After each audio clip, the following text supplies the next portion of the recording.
Kainin mo kasi siguradong kita iwan. Nagawa ko yun, guilty ako. Hindi dapat yung ginagawa, pero nagawa ko po siya. Sino ba yung nambubulabog kay Eson tuwing may kachat? Ako yun. Love mo talaga si Eson? Yes! I think lahat naman tayo nagawa na yun. Mahal mo ba talaga si Eson o may bapan trip? Depende. Kasi like, for example, crush ko si Beyonce, si Kylie. Titignan ko sa like ko. Number 2, ang sabi dito, ikaw daw yung namanhigan dun sa kanila. Nagawa ko yun, guilty ako. Hindi dapat yung ginagawa, pero nagawa ko po siya.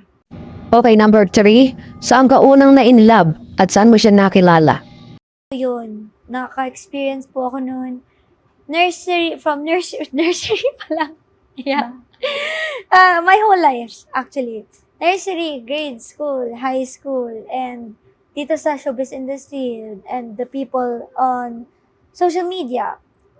E paano yan? Alam mong maliit siya at matangkad ka, hindi ka ba natatakot na agawin siya sa iyo ng iba? It depends po sa nang bubuli sa akin. Kasi like what I've said, iba-iba po eh. To school, to friend groups, to the media din. Depende. May minsan palaban ako. Tapos madalas kasi kapag dinedefend ko sarili ko, ako pa yung napapamasama. Like for example, I stood up to my bully nung grade school and ako yung principal's office. Yes. Oh At my ako na gosh. mag-isa ha. Like hindi kasama talaga yung bully. Ako yung pinalabas. Tapos anong nangyari? Hindi ba tutulang magulang ng Eson sa'yo?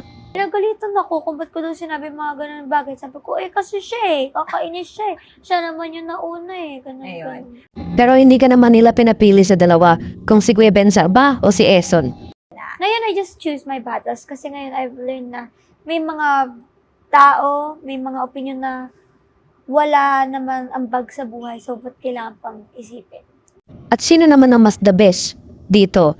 Ikaw ba o yung asawa niya? Anong sagot mo? Very me. Super me. Yes, yes, yes. E paano naman kapag binawi na siya sa'yo ng tamang panahon? And I'm a very emotional girl. As in, di naman, I don't think it's really a weakness naman. Correct. Minadal man ako. Kahit saan, kahit Disney movie, kahit comedy, umiyak ako. Sa, kahit anong bagay. So, what more pa kaya paggalit ako?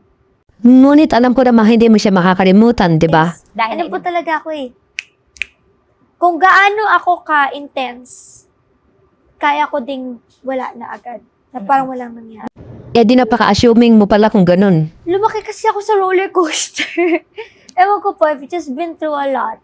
Na alam ko lang may mga bagay na kailangan ko lang pagdaanan. Hindi dapat tambayan. Daanan lang. And move Okay. on. At ito ang last, in-interview ko siya, sabi niya, ikaw daw ang nanligaw. Ako talaga yun.